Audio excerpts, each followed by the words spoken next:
I've been working night shifts at gas stations for going on 12 years now. And let me tell you, I thought I'd seen everything from crackheads trying to trade stolen goods for cigarettes, to truckers having full-blown mental breakdowns in my parking lot. But what happened to me last month still keeps me up during the day, when I'm supposed to be sleeping. It was around 3 a.m. on a Tuesday, and I remember that week pretty clearly, because there'd been this news story going around about a gang hitting remote gas stations across 3 counties.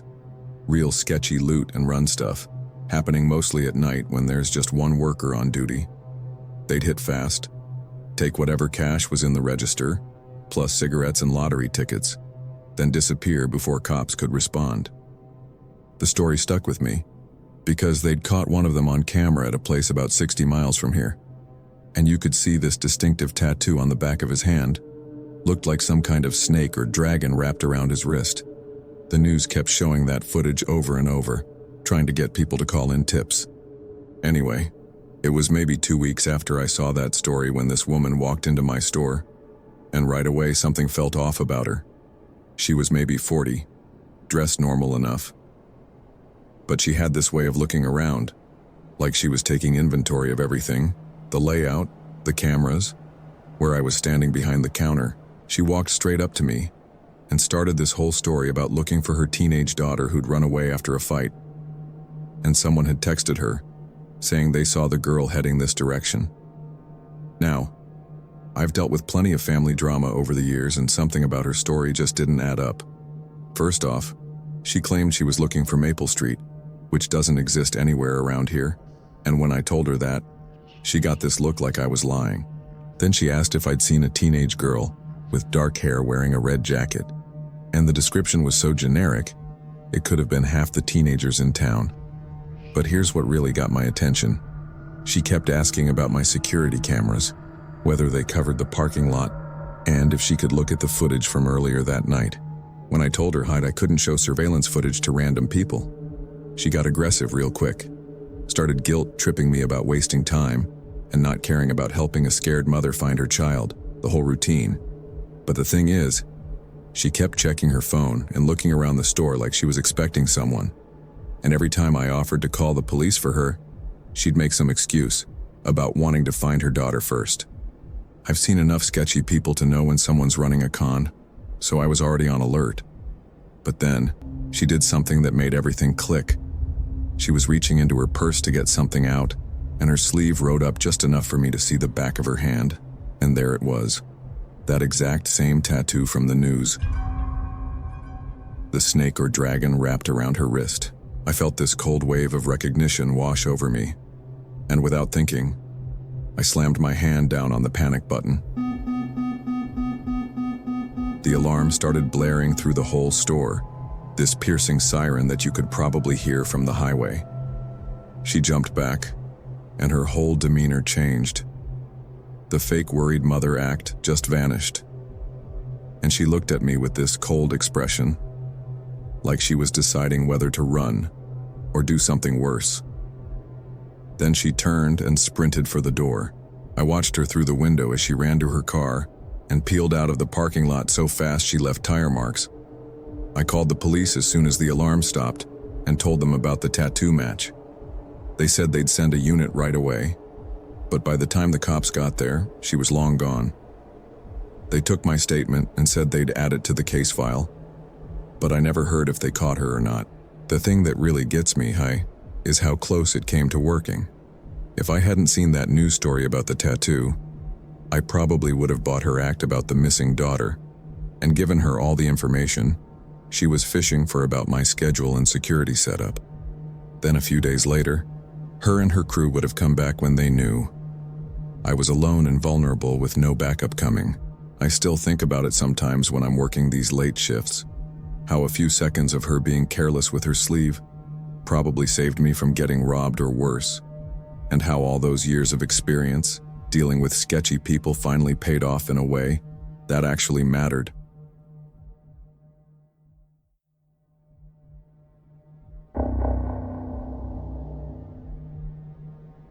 My name is David, and this happened to me in October of 2023, when I was working as a lighthouse keeper off the coast of Maine. I took that job because I needed to get away from everything after my divorce. Needed somewhere quiet where I could think and figure out what I wanted to do with my life. The lighthouse I was stationed at sits on this rocky outcrop about 2 miles offshore, and during the week I was completely alone, except for the supply boat that came every Thursday with food and fuel. Let me tell you, lighthouse keeping is nothing like what people imagine. Most people think it's romantic or peaceful, but the reality is, it's just you and the weather, and a whole lot of empty water for company. I'd been doing the job for maybe 6 months when I started noticing this boat that would show up on certain nights, always around 2 or 3 a.m., always in the same general area, just outside the main shipping lanes. It wasn't unusual to see boats at night. Plenty of fishing vessels work those waters. But this one was different, because it never moved. It would just sit there with its lights off, which was dangerous as hell in busy shipping waters. I tried calling them on the radio a few times, asking if they needed assistance, but never got any response, which happens sometimes. But something about it bugged me. The way they'd show up maybe twice a week, always the same spot, always silent. I started keeping track and realized there was a pattern. They came on nights when the weather was bad, when fog rolled in thick, or when it was overcast with no moon. Basically nights when visibility was shit. I mentioned it to Bill, the guy who brought supplies, and he said there'd been rumors about smuggling operations working that area, but nothing the Coast Guard had been able to pin down. It was a Tuesday night. Thick fog rolling in so dense, I could barely see the water when I spotted them again, sitting in their usual spot. But this time something was different. I could hear engine noise, not just theirs but another boat, a smaller one. And when the lighthouse beam swept around, I caught a glimpse of them together, the big boat and this smaller fishing vessel, tied up alongside each other. I grabbed my binoculars and waited for the next rotation. When the beam came around again, I focused on their position, and what I saw made my blood run cold. They were transferring people from the smaller boat to the larger one. And these weren't crew members. These were people with their hands tied behind their backs. People who were clearly being moved against their will. I could see at least 4 or 5 figures being pushed and dragged from one vessel to the other, and one of them was obviously just a kid. Couldn't have been more than 16 years old. I stood there frozen, watching as they finished whatever they were doing. That's when I realized I needed to call the Coast Guard immediately. But as I was turning to go inside, the lighthouse beam swept around again, and one of them on the big boat was pointing directly at the lighthouse. They'd seen the light reflect off my binoculars. They knew someone was watching. I ducked down, but it was too late. They knew they'd been spotted, and they knew exactly where the witness was. I rushed inside and tried calling the Coast Guard, but the fog was screwing with the signal. I could barely get through. And when I finally did, the connection was so bad they could only catch every other word. I tried to explain what I'd seen, but they said they'd send someone when the weather cleared, which could be hours or days. I realized how completely screwed I was. These people had just seen me witness what was obviously human, and I was stuck on a rock 2 miles from shore, with no way to escape.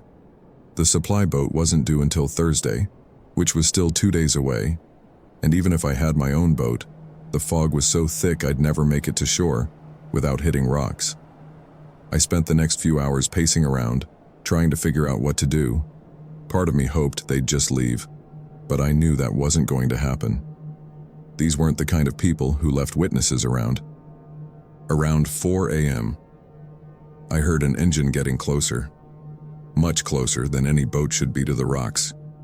I turned off all the lights and crept up to look out through the fog. I could make out the outline of a boat, maybe 100 yards away, just sitting there waiting. They were close enough to come ashore if they wanted to, and high tide was in about 3 hours. I tried the radio again, but still couldn't get through, and my cell phone had no service. It never did. I was completely cut off, and these people knew exactly where I was, and probably knew I was alone. I spent the rest of that night hiding in the lighthouse keeping watch. Every time the fog shifted, I kept thinking about what I'd witnessed, those people being transferred, that kid. And I knew these people wouldn't hesitate to kill someone to keep it quiet. When Thursday finally came and I saw Bill's supply boat cutting through the morning fog, I've never been so relieved to see another human being. I flagged him down frantically and told him everything.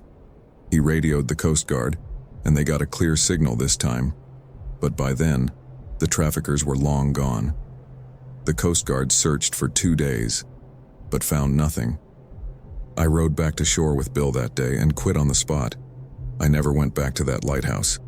I still think about those people I saw, especially that kid, and wonder what happened to them. I reported everything to the authorities, but without evidence, there wasn't much they could do. I know those people are still out there, still using those waters. And sometimes, I wonder if I should have tried to do more. But what could I have done, really? I was one person on a rock with no weapons, and if I'd tried to be a hero, I probably would have ended up as another victim. I moved inland after that, got a job, where I'm surrounded by people all day, because I never want to be that isolated and vulnerable again.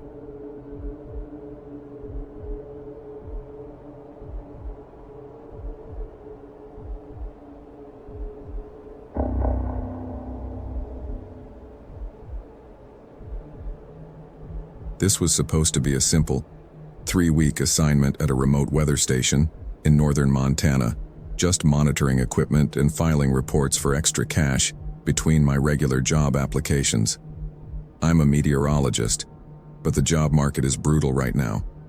So when this temporary position came up paying double my usual rate, I jumped on it, even though it meant being stuck in the middle of nowhere for almost a month.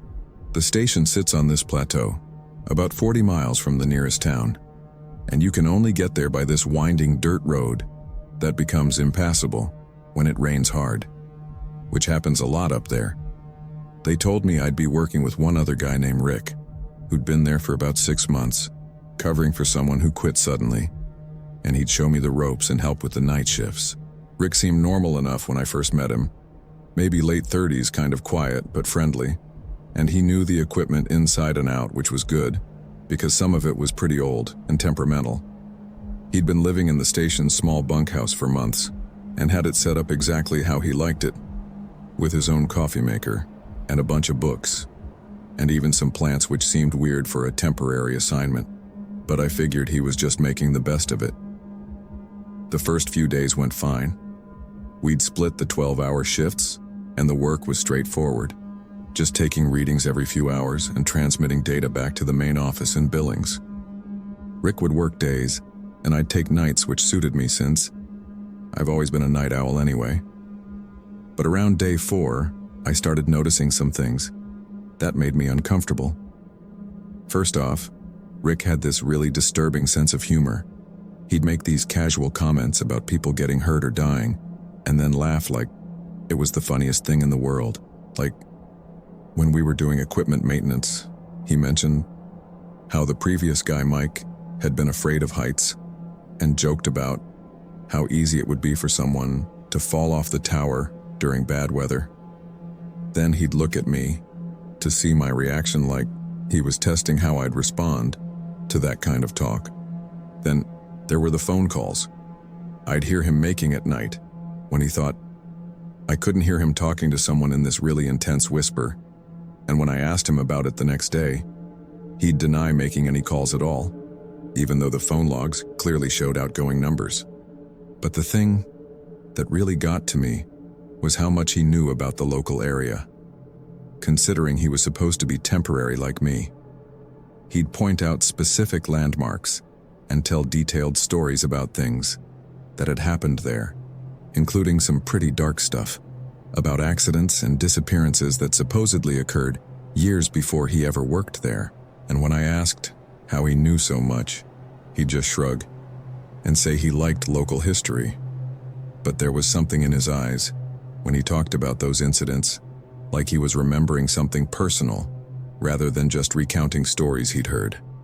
Plus, he had way too much personal gear for someone on a temporary assignment. I'm talking about those expensive camping equipment, hunting knives, multiple changes of work clothes, and even modifications he'd made to his living space. That would have taken months to complete. Not the kind of setup you'd expect from someone who was supposedly only there for a few months, covering for someone else.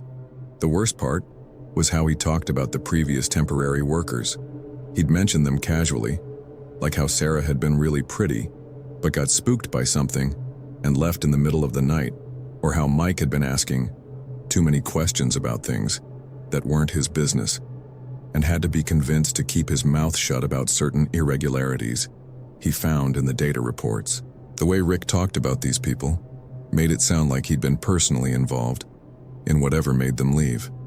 And when I asked what kind of irregularities, he just smiled and said some people can't handle being isolated for long periods, that they start seeing patterns that aren't there and making connections that don't exist.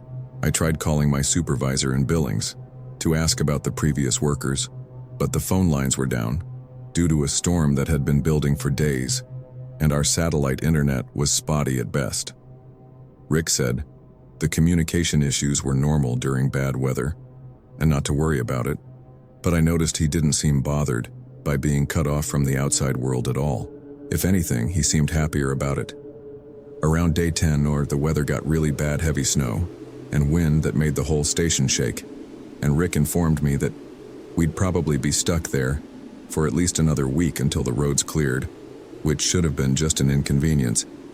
But the way he said it with this satisfied smile made me realize he'd been looking forward to this.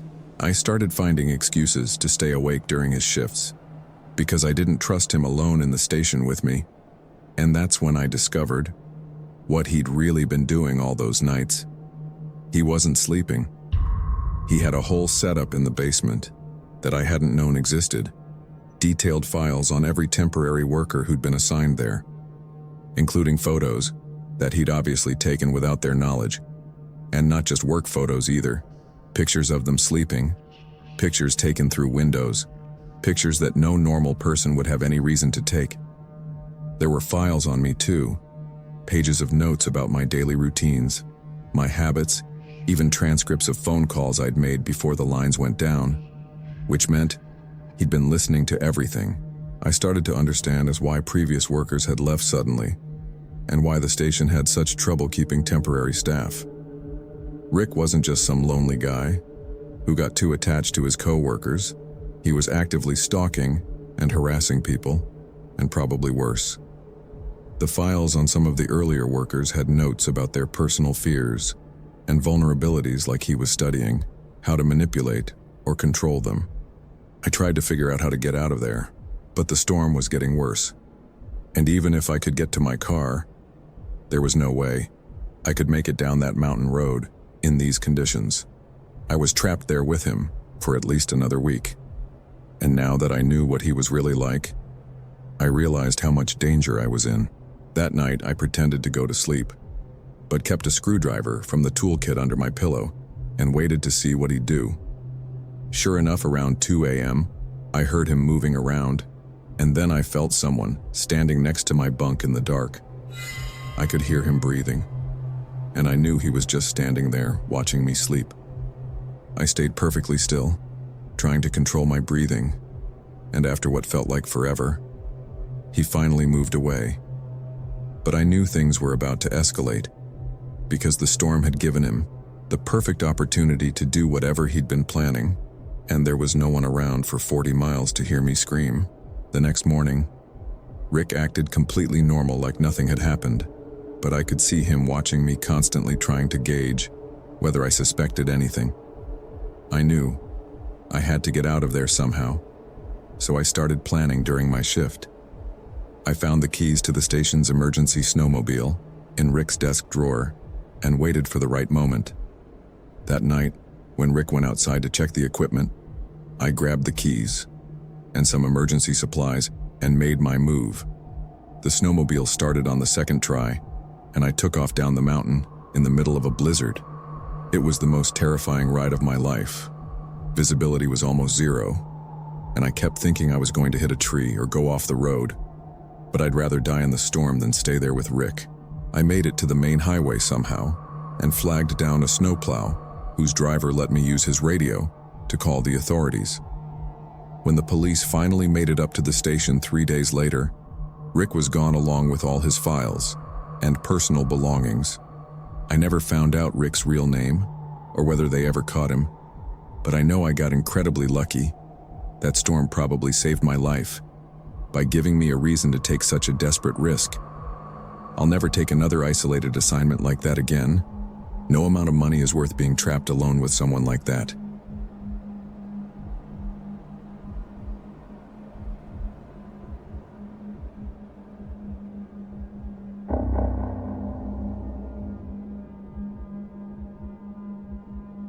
Working the graveyard shift at this old 24-hour diner in Millbrook, you see all kinds of people. But what happened on a Tuesday night 4 years ago still makes me check over my shoulder when I'm walking to my car. I'd been working nights at this place for going on 4 years, and I thought I knew all the regulars by name. The diner sat on a stretch of old highway that barely got any traffic anymore since they built the new interstate about 5 miles east. Millbrook used to be a decent-sized town back when the highway was the main route through, but now it was just a handful of businesses struggling to survive and a lot of empty storefronts with for lease signs that had been up for years. The diner was one of those classic American places with cracked vinyl booths and a neon sign that flickered more than it stayed lit, surrounded by empty lots and a gas station that had been boarded up for years. The parking lot was full of potholes, and the whole place had this abandoned feel, even when we were open. The diner was struggling financially, and we'd lost most of our customer base to the new truck stop closer to the main highway. So nights were pretty dead, which is probably why management was talking about closing down permanently. Some nights, I'd go hours without seeing a single customer, just me and whoever was cooking, staring at the empty booths and listening to the hum of the ancient refrigerators. Frank was one of the few regulars. We had left, came in every Tuesday and Thursday in the early morning hours, ordered black coffee and whatever pie we had left, always left a decent tip, which meant a lot since I was barely scraping by. He was maybe 60 years old, soft-spoken guy who always asked about my community college courses, seemed genuinely interested in my life, which was more than most customers. Frank had been coming in for about 8 months, and I'd gotten comfortable with him the way you do with regulars, who become part of your routine. He'd usually stay for about an hour reading a newspaper, never caused any trouble, just a lonely old guy who seemed to enjoy having someone to talk to. This particular Tuesday night was even slower than usual. My coworker had called in sick, so it was just me and the cook until the morning shift arrived. Sometime after the usual late-night rush, which barely existed anyway, the cook went out back for his smoke break, and that's when Frank walked in with a leather messenger bag I'd never seen before. Instead of his usual seat at the counter, he chose the corner booth, farthest from the windows, and spread out papers and a laptop. I figured since the place was basically empty, and we were probably closing soon anyway, he felt comfortable doing whatever paperwork he needed to do. The isolation of this place, in a dying town like Millbrook, made it feel like anything could happen here without anyone noticing. I didn't think much of it until I walked over to refill his coffee and glanced down at what was on the table. There were credit cards spread out in neat rows, along with driver's licenses and bank statements, all with different names. Frank was typing information from the documents into his laptop, moving from one card to the next. I instantly knew what I was looking at, but tried to keep my expression neutral. That's when Frank glanced up, and for just a split second our eyes locked. I felt this jolt of panic, thinking he could read everything on my face. But he just gave me that same friendly smile and said, "Thanks," when I poured his coffee, acting like nothing was wrong. I walked back to the counter, trying to look casual, but my heart was pounding. I kept telling myself maybe he didn't notice my reaction. Maybe he thought I was just spacing out. But something about that brief moment felt different, like he was studying me. I spent the next while trying to act normal, while Frank continued his work, occasionally looking up to check if I was watching him. When he finally packed up and left, he paid his usual amount and even said, "See you Thursday," like everything was fine, but I had this terrible feeling it wasn't over. The following Thursday, I hoped Frank wouldn't show up, but later that night when the diner was completely empty, he walked in, this time without his bag, and sat at the counter asking for coffee and pie. I tried to stay calm, but kept thinking about what I'd witnessed. We made our usual small talk, but something felt off about his energy. He asked if I was working alone tonight, and when I said yes, he nodded like he was confirming something. That's when I saw him adjust his position and caught a glimpse of a knife handle sticking out from the back of his waistband. My stomach dropped as I realized why he'd really come back. This wasn't about coffee. This was about making sure I couldn't tell anyone what I'd seen. I told him I needed to grab something from the back and walked toward the kitchen, trying not to look panicked. I slipped out the employee exit and headed for my car, but as I was fumbling with my keys, I heard the diner door slam and saw Frank running across the parking lot toward me. I jumped in my car and somehow got it started just as he reached my bumper. I floored it out of there and drove straight to the police station. I told them everything, and they sent a unit to check the diner. But Frank was gone. They took my statement and said they'd investigate. But without those documents as evidence, there wasn't much they could do. Frank never came back after that, and the diner closed for good about a month later. I found a day job after that, because I never wanted to work alone at night again. Sometimes, I think about how that dying diner was probably the perfect place for someone like Frank to operate, with barely any customers, and staff who were too worried about losing their jobs to ask questions. I got lucky that night, but I still wonder how many other people weren't so fortunate.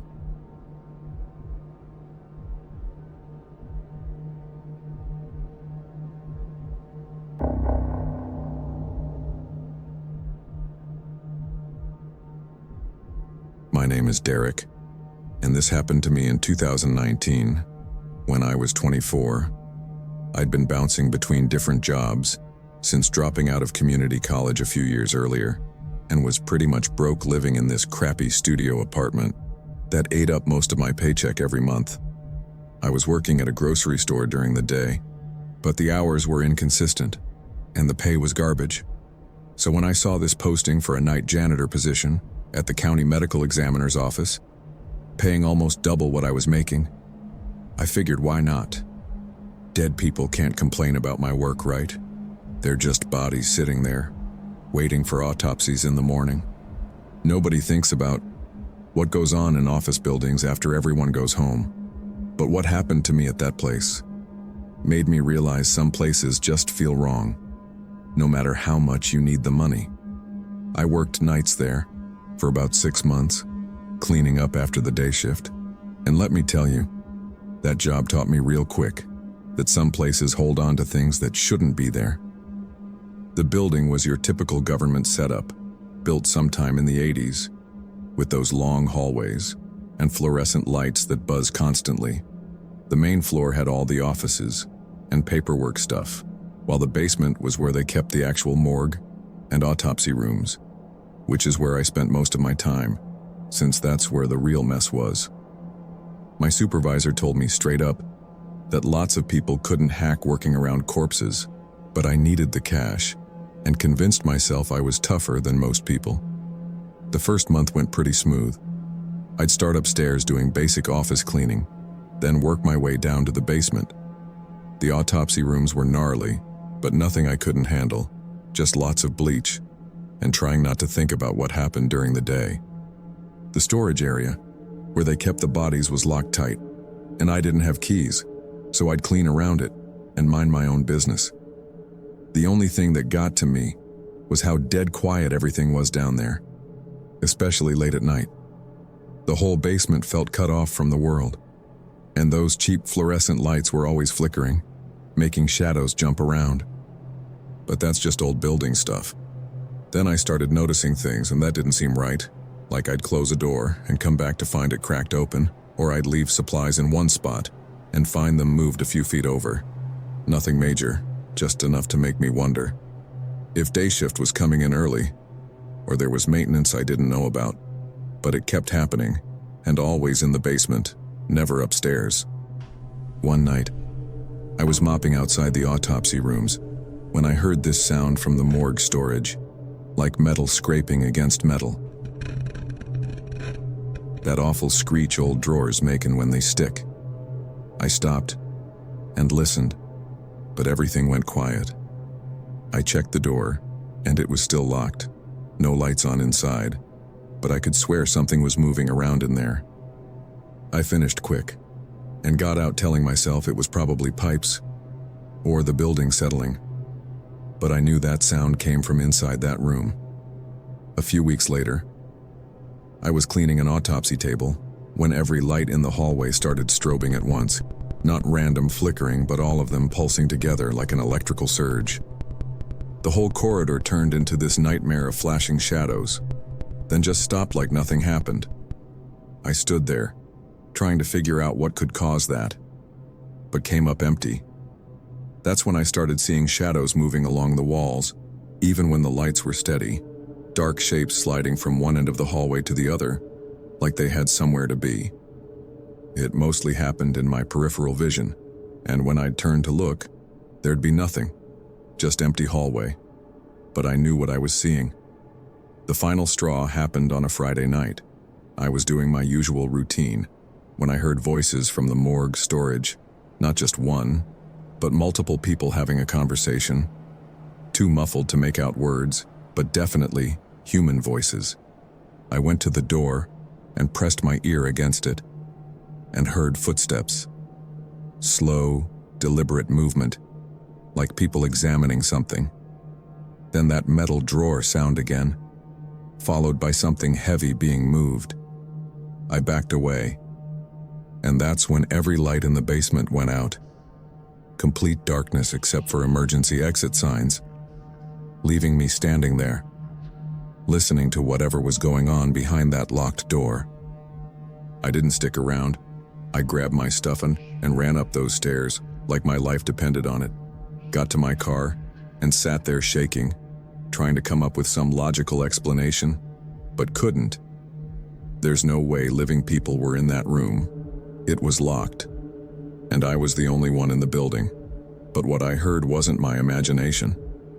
I called in sick the next few days and looked for another job, because some things aren't worth investigating, no matter how desperate you are. I never went back for my last paycheck, because I wasn't setting foot in that building again. I don't know what was going on down there, and don't want to know. But I'm convinced some places hold on to things that shouldn't be there. And working alone with dead bodies taught me there are jobs no amount of money can make worth it.